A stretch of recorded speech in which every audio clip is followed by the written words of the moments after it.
Radio Theater brings you George Burns and Gracie Allen in Our Husbands Necessary. Ladies and gentlemen, your producer, Mr. Cecil B. DeMille.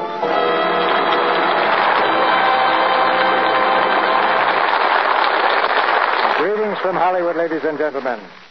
One cold winter's night 12 years ago, an unsuspecting nation turned on the radio and discovered George Burns and Gracie Allen.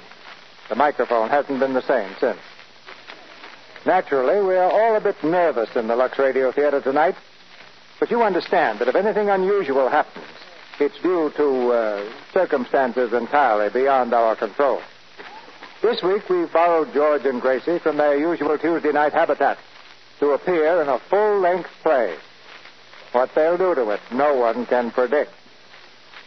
But though the setting is different, it's the same George and Gracie you've always known and loved, who star in the Paramount comedy success, Our Husbands Necessary. In the play, George works in a bank, and Gracie considers it her duty as a wife to help his career along, as if bankers didn't have enough trouble on their hands already. Now we'll turn the microphone over to the tender mercies of George Burns and Gracie Allen as the curtain rises for the first act of Our Husbands Necessary, starring George as Jim Cougat and Gracie as Jane Cougat.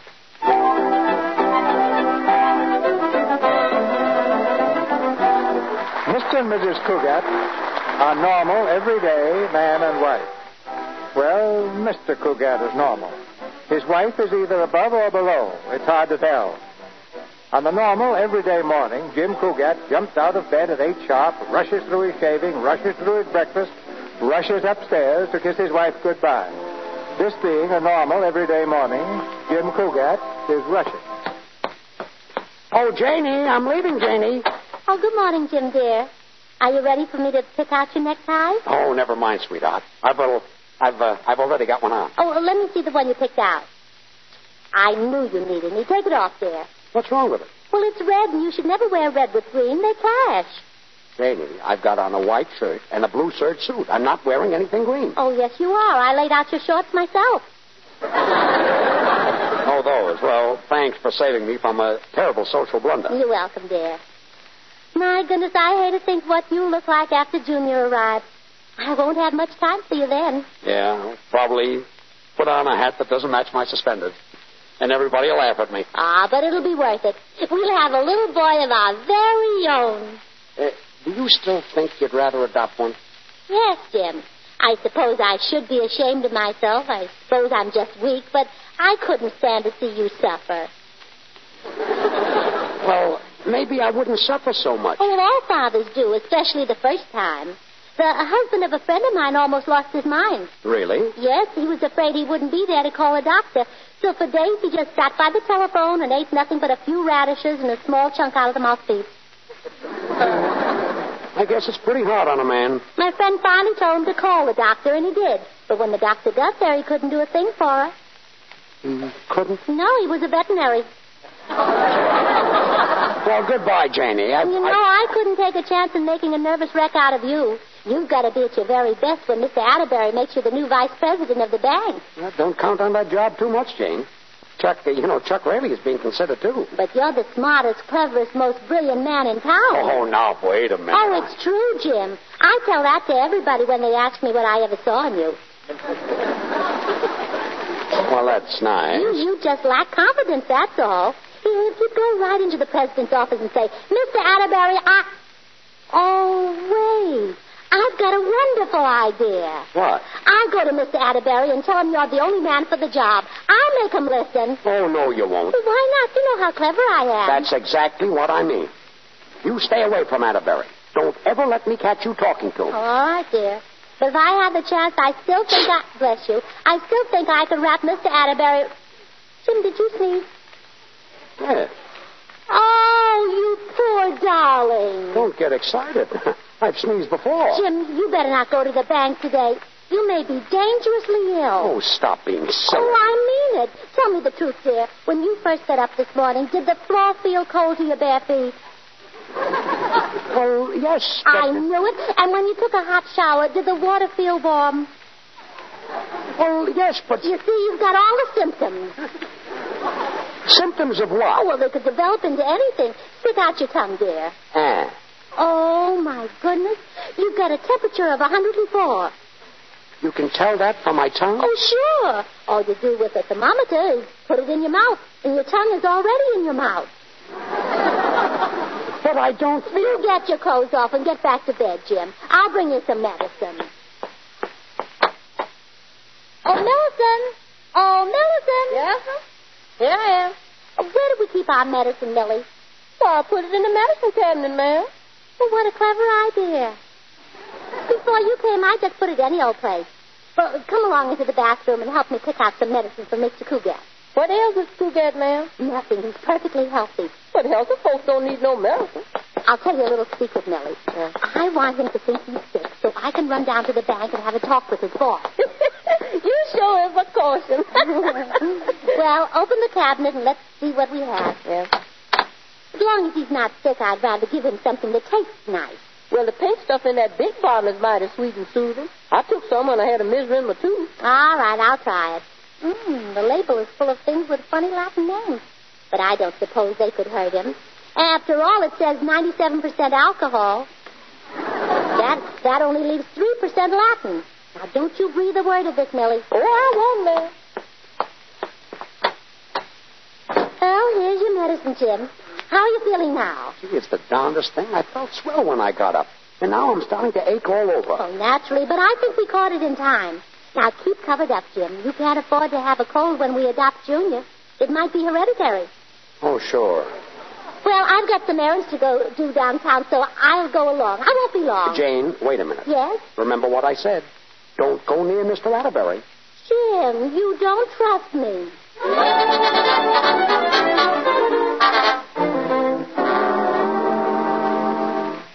He was very brave, Miss Atterbury.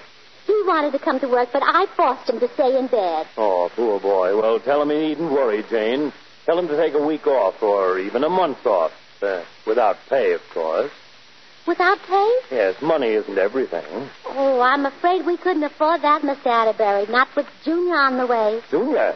You mean a baby? When do you expect it? Oh, whenever it's convenient. Well, it's convenient. That's right. Naturally, I'll wait until after Dollar Day. Well, I'll be. Oh, as a matter of fact, I'll probably adopt him the day after the sale. Oh, adopt him. You had me worried for a minute. Jim's a little worried, too. He thinks he doesn't make enough to support Junior until Junior is old enough to support him. But I told him you'd fix that and make him the new vice president. You will, won't you? Well, frankly, at the moment, Chuck Raley is very much in the running. Oh. You see, Chuck made a shrewd move recently. He bought a piece of property in which an out-of-town financier, Mr. O'Toole, is interested as a factory site. The consummation of the deal will bring an important account to this bank. Oh, he may be shrewd, but I don't like that Chuck Raley. He never dances when they play a rumba at the club. He just stands behind some girl and watches. I don't want you to feel that Jim has no chance, Jane. My final decision is yet to be made and will naturally be a fair, square, and honest one. Oh, thank you, Miss Atterbury, and I'm sure Jim will make a wonderful vice president.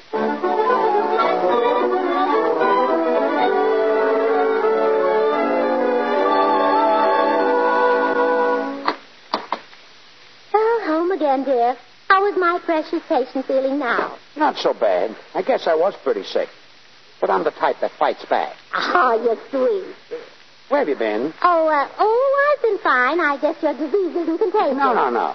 I said, where have you been? Oh, where? Uh-huh. Well, I've been, to the market.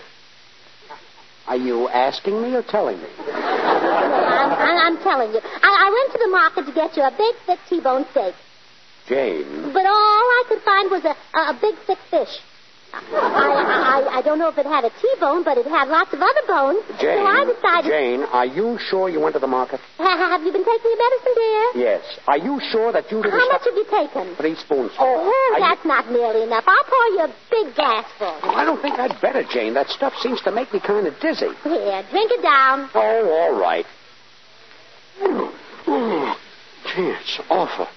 Now, what were we talking about? Oh, nothing important. Any mail this morning, dear? Yeah, I'm glad you mentioned it.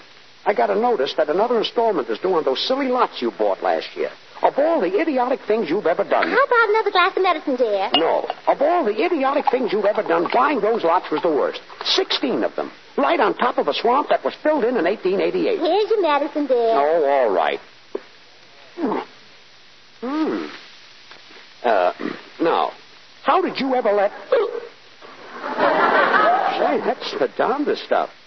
How did you ever let that crooked real estate dealer rope you in? Well, I wanted a place to build a home of our own, Jim, and that development had such a lovely name, Peekaboo Acres. Fine thing to call a swamp. Honestly, Jane, there are times... Say, that medicine is beginning to hit the spot.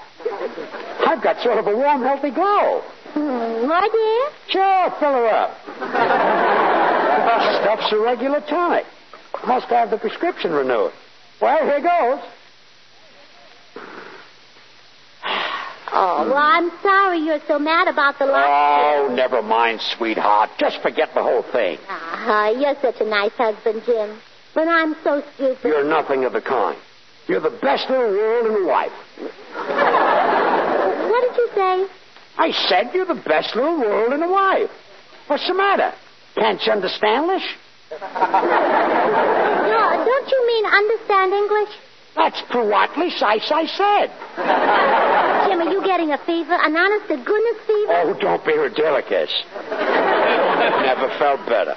Never felt better and better and better. Well, you certainly act sort of... Oh, dear. Millie, will you answer the door? Jimmy, you sure you're all right? Absolutely. And I owe all the level of medicine. Announcing Mr. Waldo J. Atterbury. Mr. Atterbury? Well, hello, Jane. I just dropped in to cheer up the patient. Oh, I see he's no longer confined to his bed. Hi, Atterbury, old man.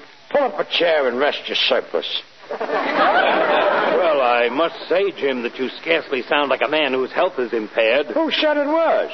There's nothing wrong with my health, Mr. Attitude, and I resent your Atterbury. Well, you see, Mr. Atterbury... Yes, I do see. I've been harboring a drunken viper in the bosom of the Fidelity Bank and Trust Company. Well, but if you'd only... I've heard enough. Sick, huh? Bah! Wants to be vice president, eh? Bah! Atterbury, if all you can do is burp, I don't want you around. I'm leaving at once. Goodbye. Goodbye. Oh, Jim, this is dreadful. What a terrible thing. Yeah, pretty bad. Poor old Atterbury. Tight as an owl.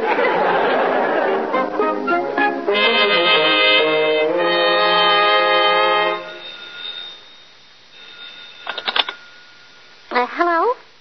This is who? Would you repeat that? Oh, I'm afraid you better spell it. M-O-T-H-E-R? Oh, Mother! Oh, how are you, darling? That's good. No, Jim and I won't be able to have dinner with you tonight. So we're going to a dance at the country club. Yeah, Jim is kind of upset, and it'll take his mind off things. No, nothing serious. He took some medicine with a lot of alcohol in it, and it made him tipsy. Imagine alcohol doing that. I always thought whiskey did it. Mr. Atterbury saw him and got awfully mad, but I called him up on the phone later and straightened everything out. Honestly, I don't know what Jim would do without me.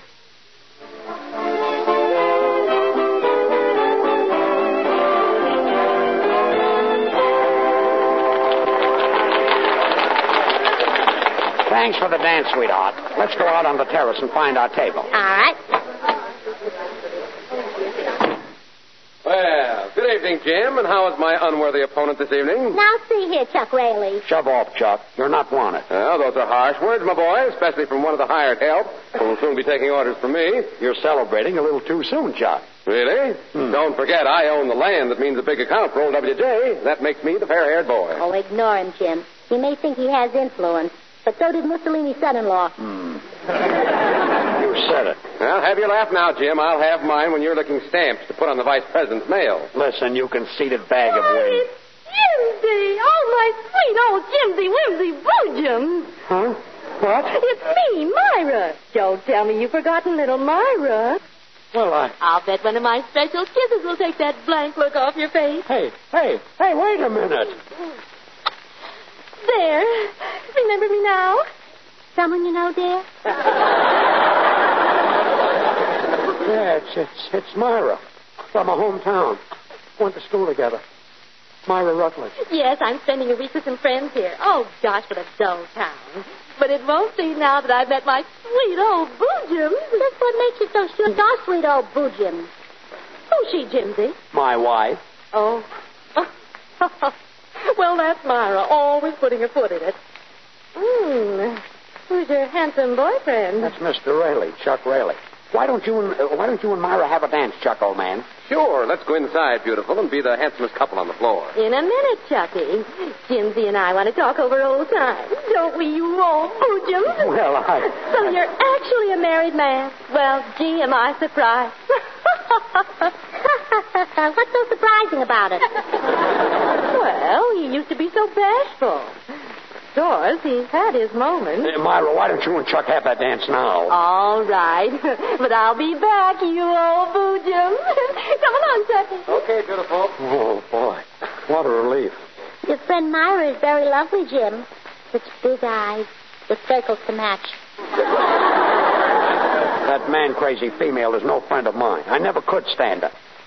Don't you believe me? No, I don't, you old Boo Jim. Oh, now, please don't cry. There's nothing to cry about. If she's what you want, you can have her.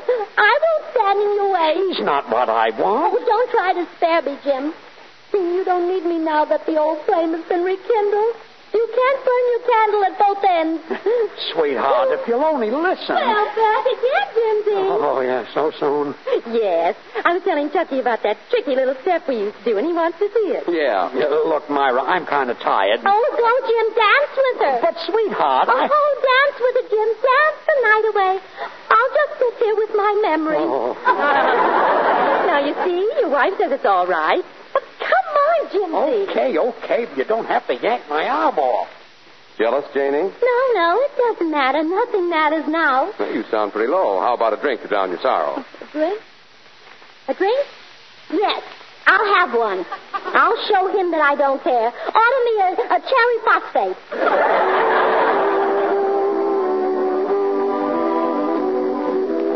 Jane, may I have the pleasure of this dance if your husband... Oh, it's Chuck. Where is Jim? Oh, he's gone, Miss Atterbury. Gone like rats that pass the sinking ship in the night. What? She means he's inside cutting up papers with an old girlfriend. Oh, he is, huh? Yes, Mr. Atterbury, but you mustn't blame him. He's just weak. There, my child. He's not worth your tears. Oh, sweetheart, I finally ditched Myra. Oh, hello, WJ. Don't speak to me, you scoundrel. Huh? Shame on you for bringing grief to this brave little woman. You'll never be our Vice President, Cougat. A philanderer will never be an officer of the Fidelity Bank and Trust Company. Philanderer? Too bad, old man. Of course, you never were much competition. Well, you keep out of this unless you want a punch in the nose. Now, see here, Jane. Tough guy, huh? Yeah, tough enough to slap you down. All right, Rayleigh, you've been asking for this a long time, and now you're going to get it. Jim Cougat, you should be ashamed of yourself. Now get up off that floor and let's go home.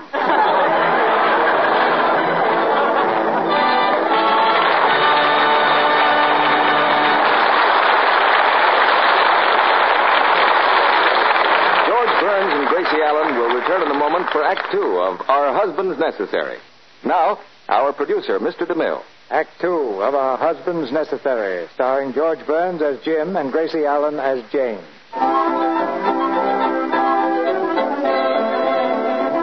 Having been knocked cold by Chuck Raley, his rival for the vice presidency of the bank, Jim is at home the following morning, nursing a black eye and an overtired temper.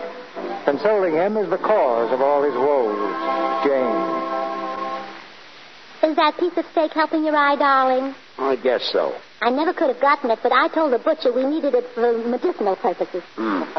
Darn that Chuck Raley anyhow. Are you going to pick another fight with him, Jim? Why? Well, if you are, I wish you'd pick it Thursday. We're having company, and another piece of steak would come in handy. That's right. Joke about it. Fine mess you got me in. I'm ashamed to go to the bank. Everyone will laugh at me for letting a cream puff like Chuck Raley give me a black eye. Oh, don't worry, dear. They'll never know the truth. I've already fixed an alibi for you. You have? Uh-huh. I told everybody at the bank that I did it. Look, honey, will you please stop trying to fix things for me? But, Jim, a wife is supposed to help her husband. My mother told me that the day I married you. I thought your mother didn't like me. Oh, Oh, you just got that impression because she won't speak to you. Yeah, that's how I got that impression. Mother said to me, she said, Jane, always help Jim. If he has to struggle for a living, help him. If the brakes go against him and he has troubles, help him. And if he gets so discouraged he wants to jump off the bridge, help him. I know your mother. Jane, will you please stay out of my business? Look what you've done to me. All my money is sunk in swampland. I've got a black eye. I'm in bad with the boss. I've lost the vice presidency of the bank. I'm the laughingstock of my friends, all because of your meddling. Oh, Jim, I believe you're a little annoyed with me. Well, I certainly am. Oh, bet you're sorry you married me. I certainly am. Bet you wish you'd married Myra Rutledge instead of me. I certainly do. Oh, Jim. Oh, now, honey, I lost my temper. I didn't mean it. You hate me. You want me to go back to my mother. Oh, no, I don't. I wouldn't wish that on anybody. I'm going upstairs. Millie, bring Mrs. Cougat a cup of tea. No, bet he goes right out and marries Myra Rutledge. Well, if he goes, I'll leave him. My goodness, Miss Cougat, you look like you lost your last friend. What's the matter? Oh, Mr. Cougat is mad at me. He says I interfere with his work and cause him trouble. You do seem to have a knack for lousing that man up. Now, if you don't mind my saying so, ma'am, the quicker you adopt that baby, the better. Do you think so, Millie? Oh, yes, and you know, there ain't nothing like a little baby to see me in a home. Why, my husband was fixing to throw me out, and then before his baby came. And that stopped him? Oh, yes, and I had 9 more before he finally threw me out. 10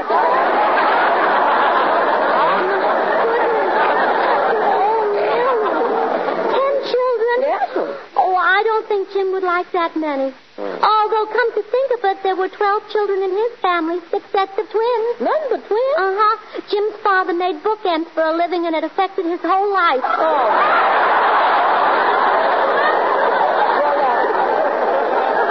Now, if I was you, ma'am, I'd get right over to that home where they have the babies and pick me out a little bundle of sunshine. Oh, all right, Millie. I'll go right away. And I hope you're right about that description. The last time I held a baby on my lap, it wasn't exactly sunshine.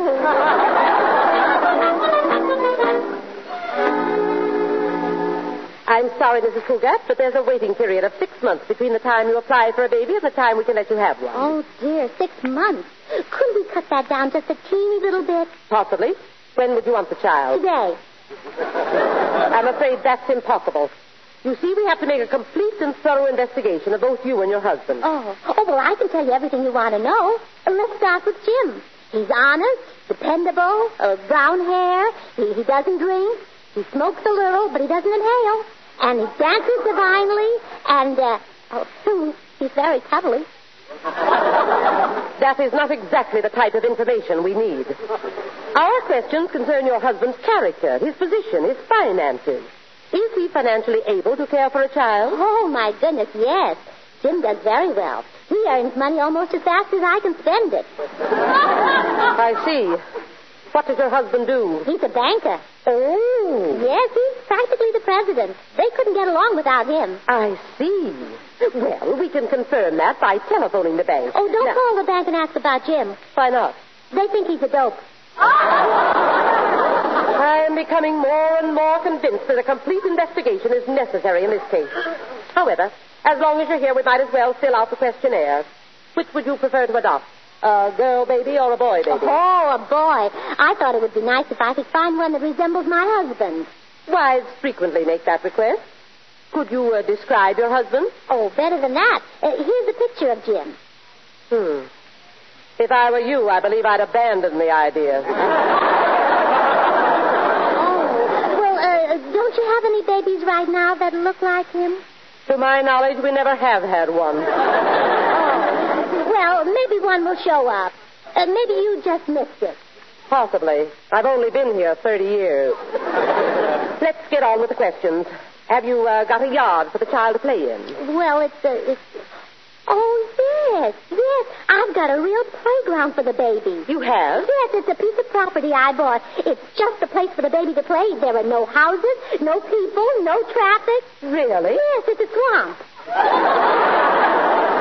Mrs. Cougat, I don't believe we need go further with the questionnaire.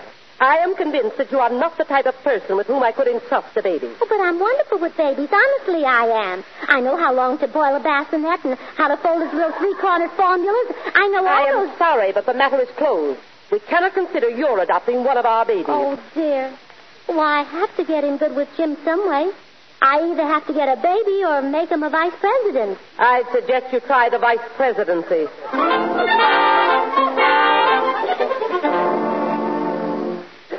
But, Mr. Atterbury, I'm not asking for the moon. Jane, you're a brave little woman to stand up for that man after the way he's treated you, but I cannot entrust a vice presidency to that wolf. Jim isn't a wolf. Not much.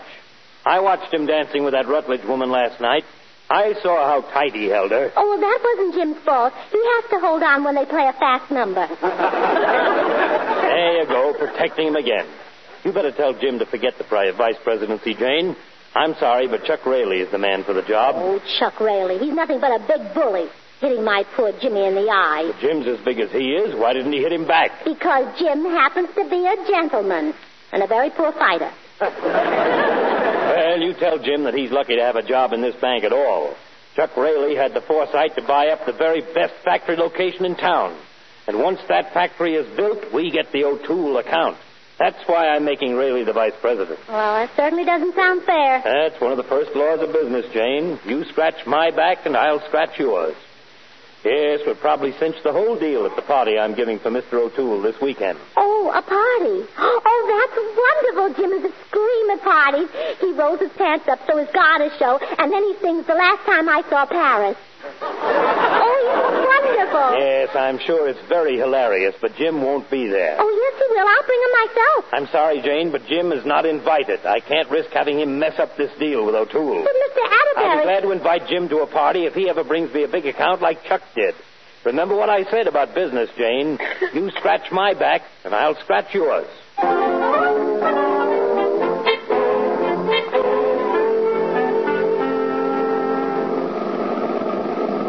Gee, this is wonderful. Yes. Are you sure Mr. Atterbury insisted on my coming to the party? Oh, he was very definite about you, Jim. Well, I'll be darned.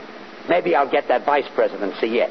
Jim. Yes? Why don't you ever scratch Miss Atterbury's back? Huh? Well, that's the only way you're going to get it. What are you talking about? Oh, that's one of the big laws of business. You scratch Miss Atterbury's back, and you'll scratch mine. Janie, are you feeling all right? Oh, never mind, Jim. Oh, stop.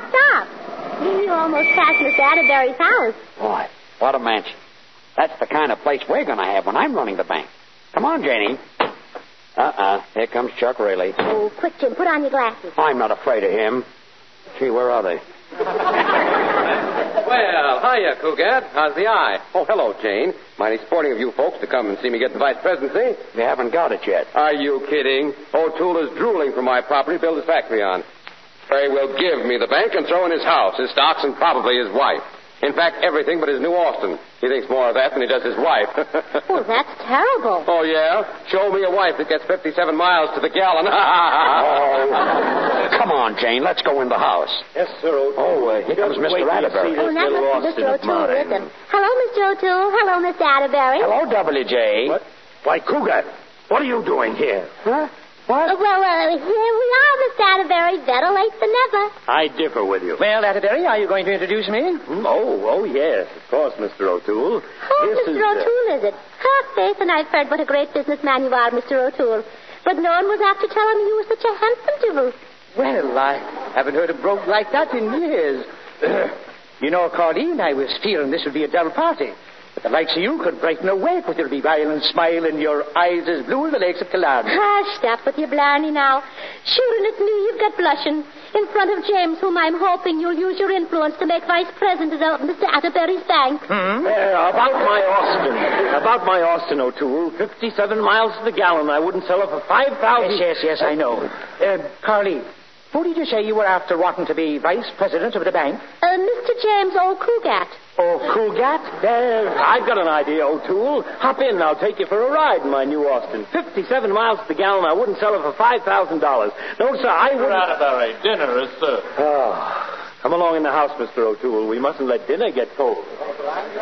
Jane, don't you think you overdid that a little bit? Telling him my name was Okugat? It's the law of business, Jim. Chuck Rayleigh may be scratching Mr. Atterbury's back, but I'm scratching Mr. O'Toole's back with a shamrock.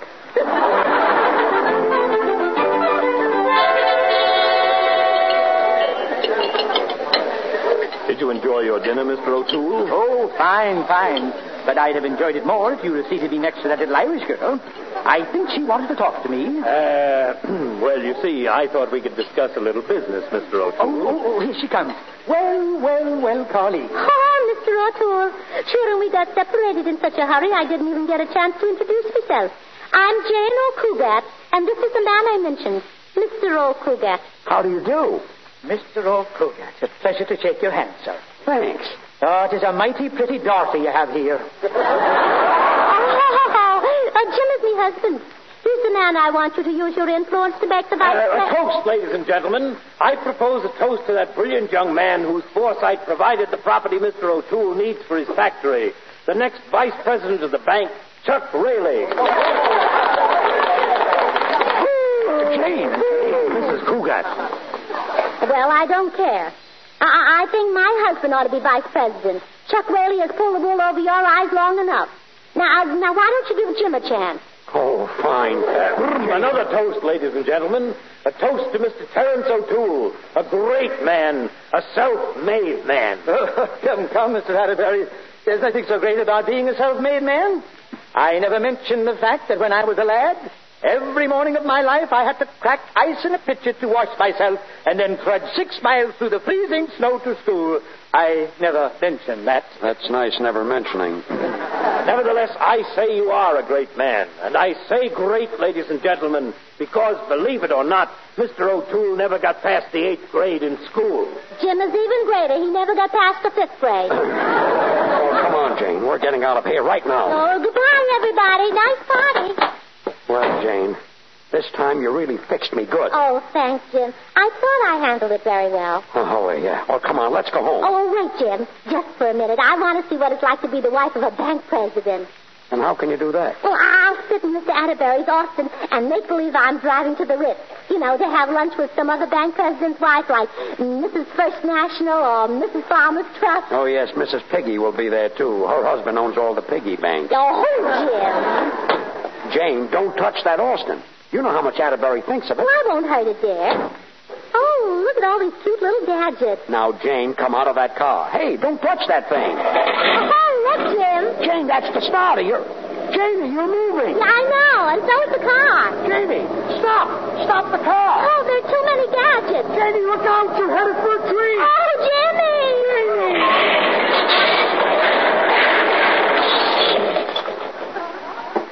I hope nothing's damaged. Are you all right? Are you hurt? Oh, sure, I'm all right. Of all places to have a tree right in the middle of the yard. Oh, what's the matter here? What happened? What? Oh, my Austin. Well, you see, there's been an accident. An accident? Kugat, this is the last straw. You're through, Kugat. You're fired. But Jim didn't do it. It was all my fault. Too late to protect him now.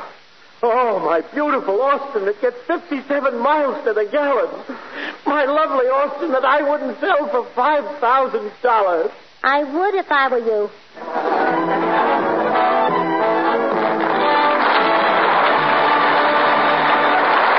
Pause now for station identification. This is the Columbia Broadcasting System.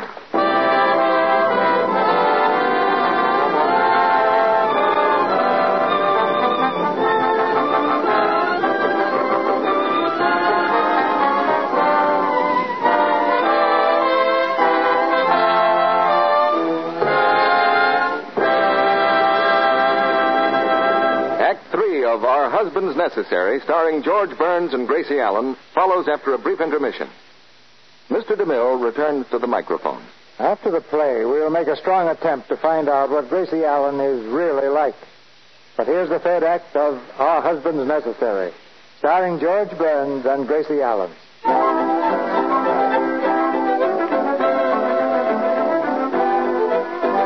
Jim Kugat's chance of becoming vice president has been completely wrecked. along with Mr. Atterbury's car. Now, with fear and trembling, Jim approaches the great man's office and knocks timidly on the door. Come in. Oh, so it's you, Cougar. Yes, sir. I want to apologize for what happened last night, and Mr. Atterbury, would you please give me my job back? Give you your job back? Oh, you don't have to answer right away. Just consider it for a while. Will you, Mr. Atterbury? Well, I'll tell you what we'll do, Cougat. If you get another job during the next week, take it. But if you don't get another job, look for one. In the meantime, if you don't get in touch with us, we won't get in touch with you. Good day. Now, wait a minute, Mr. Atterbury. I've been with this bank a long time. I started here as an office boy and worked my way up step by step to what I am now. Are you kidding? That's one step. But I've been here 11 years, Mr. Atterbury. I've seen a lot of men come and go in this bank, and a few of them with the cash drawer under their arm. Yes, I wonder how Cousin Harry's getting along in South America. Mr. Atterbury, won't you take me back? Well, all right. But you've got to start at the bottom again, Cougat. You mean? Exactly. Take that waste paper basket out and empty it. Oh, no. Office boy again? Yes. Mr. Atterbury. Good morning, Chuck, my boy. Well. Good morning, W.J. Oh, and Cougar. Good morning, Cougar. Although I don't know that a vice president should be on such familiar terms with a clerk. Cougat is now the office boy. No. Back where you belong, eh? You are the biggest heel I ever met. Oh, pardon me. You are the biggest heel I ever met, sir. That's better. But to show you there's no hard feelings, Jim, old man, I'm giving a little party at the house tonight to celebrate my new job and announce my engagement to Myra. And I'd like to have you and your wife come, too. Well, now, that's mighty decent of you, Chuck. Yeah, he's a prince. I know you'll both be very happy when you watch Mr. O'Toole hand me his personal check for that factory site I sold him. Cougat, drop in my office around noon. I'll send you out for my lunch. Fine. I'll bring back a piece of cheese for you to nibble on.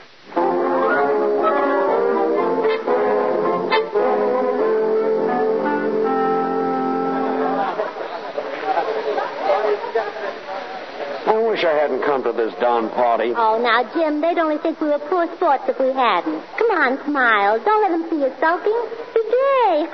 Oh, stop it. Oh, look, here comes your friend Myra. She probably wants to crow a little bit. Hello, Myra. Oh, hello, Janie. Having a good time, Jim? Yeah, fine. You wouldn't like to sit down, would you, Myra? No, thanks, I would. Your hair looks lovely, Myra. I liked it so much better than the other night when it was red. Jim used to love red hair. Didn't you, Jim? Well, It's so strange to think I almost married him. But I certainly wouldn't want to be Jim's wife right now. Oh, I don't blame you. We'd all be messed up in an awful bigamy case, wouldn't we? I meant that my Chucky seems to be getting on so well, while Jim's only going backwards. Now, just a minute. Oh, don't you worry about Jim. Once he starts moving forward, nothing will ever stop him. Yeah. Well, isn't it about time he started? Oh, he's always been a slow starter. He didn't kiss me until the 3rd week of our honeymoon. Well, for goodness sake, why not? Well, Jim's very honorable, you know. We were all alone in the mountains, and he just didn't want to take advantage of the situation. Oh, here comes my Chucky. Well, so here you are. Get ready for the big doings, Myra. In 10 minutes, we're going to be rich and famous. O'Toole is inside getting ready to make his speech. Oh, Chucky, I'm so proud of you. Come on. Now, remember, dear, don't be discouraged. Keep a stiff upper chin. Lip up. Thanks. Great man and a self-made man. Ladies and gentlemen, I give you Mr. Terence O'Toole. Thank you, one and all. I never dreamt when I was a lad that someday I would be addressing such a grand assemblage of ladies and gentlemen. For when I was a lad, every morning of my life, I had to crack ice in a pitcher to wash myself and then tread 6 miles through the freezing snow to get to school. Oh, no, not again. But here I am about to become one of you. And all of this was made possible by a young man who is with us tonight. One of the smartest young fellows I've met since my early youth. When I had to crack ice in a pitcher to wash myself and trudge 6 miles through the freezing snow to get to school. So here he is, the man who made my factory site possible, Chuck Rayleigh. Thank you, friends. Thank you. Chuck, my boy, it's a great privilege to present you with this personal check of mine in payment for the land you had the foresight to buy. I never thought when I was a lad breaking ice in pitcher to watch... Yes, I know, Mr. O'Toole. And anyway, thanks for the check. I don't want any credit for this deal, folks. It was nothing any fellow as brainy as myself couldn't have done. As I was saying to our office boy only the other day, Jim, I said... Cut it out, Rayleigh. Jim, I said, some men are lucky and smart. Some men are lucky and dumb. Some men are unlucky and smart. And then there's you. So he kind of looked at me. You've been asking for this. Jim, don't. Do you realize what you've done? Yeah. Gee, maybe I could have been a commando after all. Jim, run for your life. He's getting out. Rayleigh, act like gentlemen. Out of my way, Atterbury. I'm going to give it to him again. Now listen, you. You gave it to Mr. Atterbury. Oh, gosh. Mr. Atterbury. Oh, my nose. You broke my nose. I'm going to sue you. I'm going to sue you for assault and battery. Now, wait, Mr. Atterbury. Chuck, you're my witness. WJ, I'd rather not. You're an employee and you'll be my witness. This man tried to murder me. No, it was a mistake. Oh, well, don't you worry, Jim. Let him sue you. I'll be your witness. I'll help you. Janie, please. Oh, but my testimony will fix things for you. That's what I'm afraid of. Oh, well, they say you don't feel a thing with electrocution.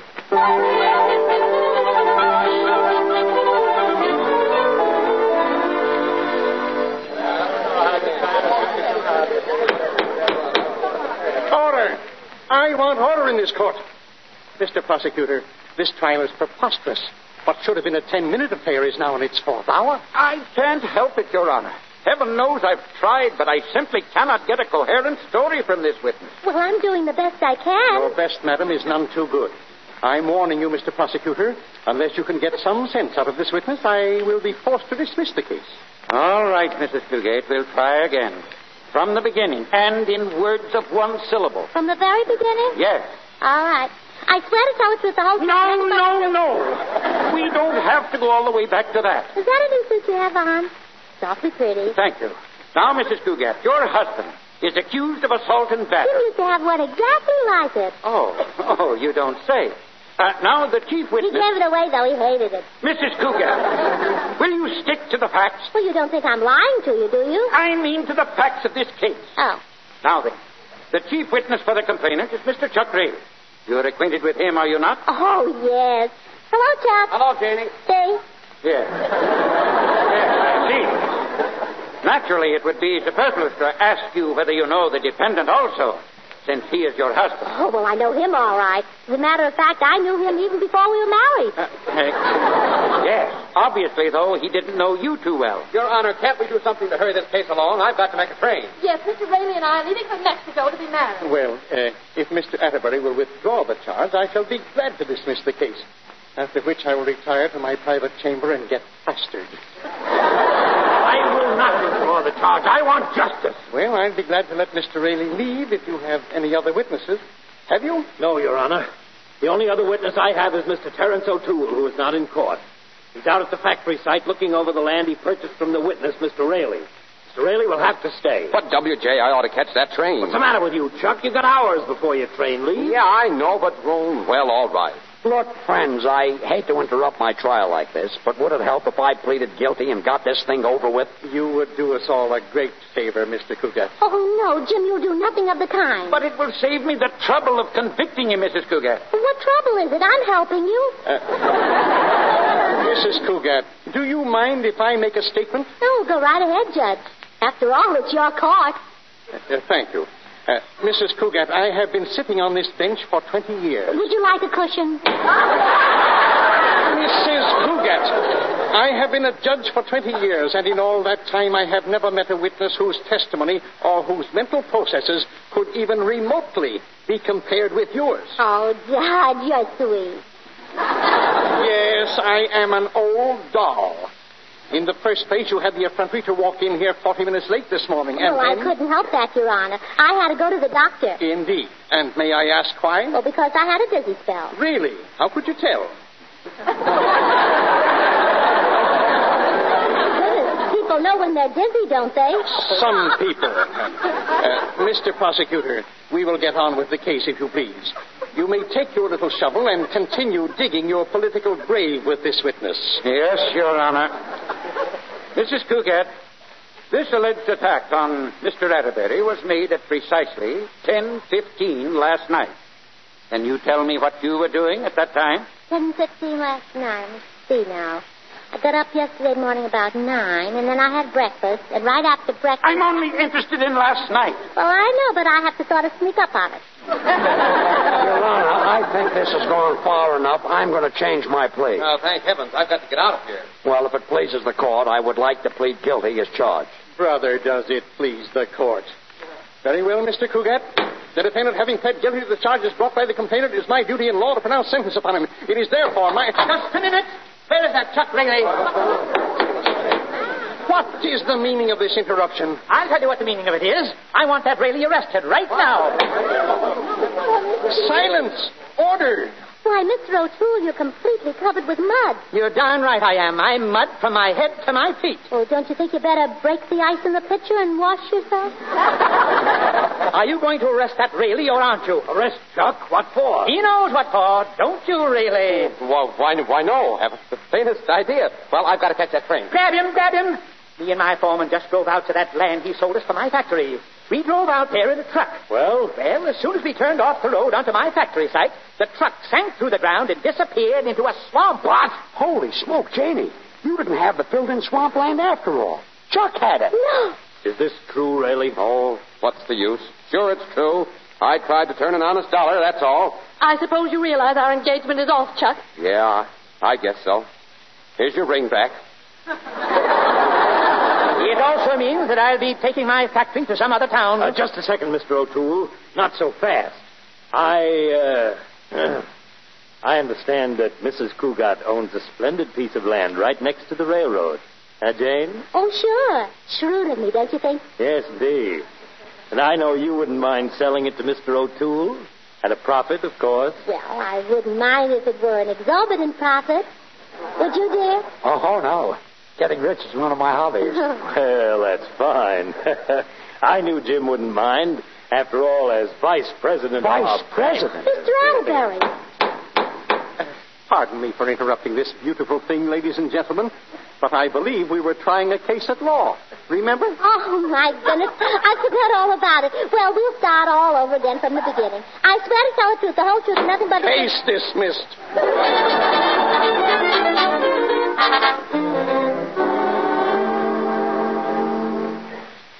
What's that?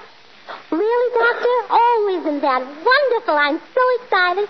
So that's why I had dizzy spells. Oh, yes, I'll tell him right away, Doctor. Goodbye. Oh, Jim, I have the most marvelous news. Really? I think you've done pretty well already for one day. But this is the best news yet.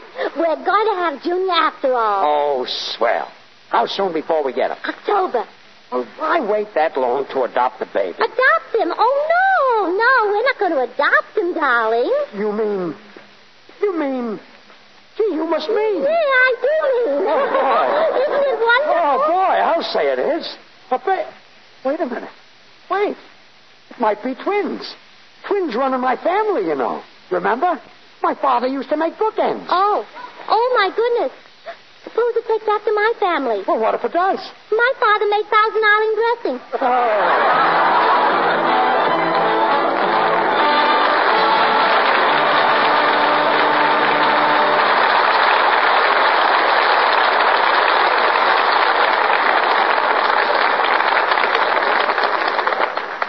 In a moment, our stars will be back for a curtain call. Now, here's Mr. DeMille with our stars. Our husband's necessary is still the $64 question. And here's the answer. George Burns and Gracie Allen. Judge, isn't Mr. DeMille cute? Gracie, Mr. DeMille is a famous producer and director. He makes wonderful pictures, but he definitely is not cute. Now, who asked you? You see? By the way, Gracie, your own radio program, and in real life, you are actually married to George. So how about answering tonight's question for us? Confidentially. Are husbands necessary? Well, confidentially. Gracie, remember that new hat you want? Oh, I was going to say yes. Oh, thanks. husbands must be necessary. Practically every married woman has one. Well, thanks, kid. Mr. DeMille, how do you think George and I would be in one of those pictures of yours? You know, a big outdoor picture with lots of action and cowboys and bandits. Oh, don't be ridiculous. Oh, I can see it now. The bandit Caesar Romero comes galloping up, jumps off his horse, sweeps me into his arms and kisses me. And then, just in the nick of time, George, you come rushing up. Yeah? Yeah, and you hold his horse.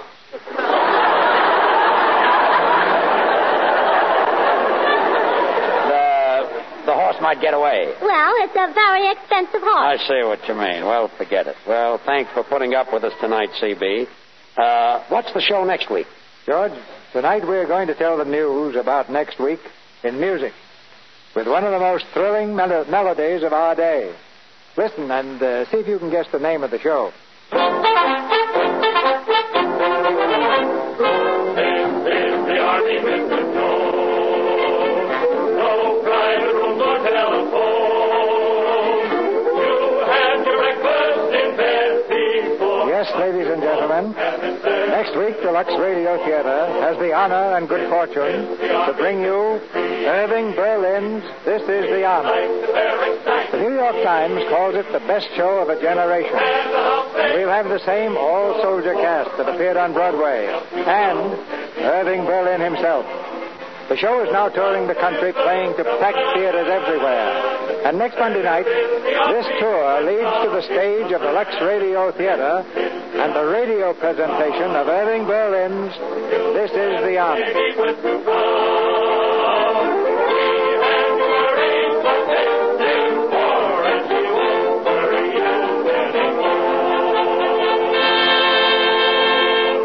CB, that's the biggest radio news of the year. Well, naturally, we'll all be listening. Good night. And we'll be listening to your show tomorrow night, George, too. Good night, everybody. Good night. Good night. Don't forget that picture, Gracie.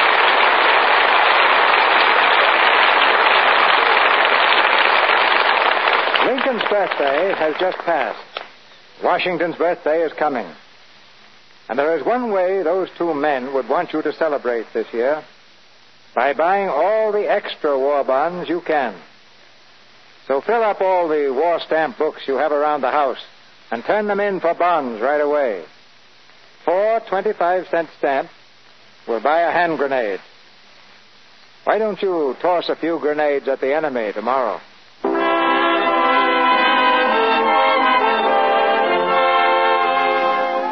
Our sponsors, the makers of Lux Flakes, join me in inviting you to be with us again next Monday night when the Lux Radio Theater presents Irving Berlin's This Is the Army. This is Cecil B. DeMille saying good night to you from Hollywood.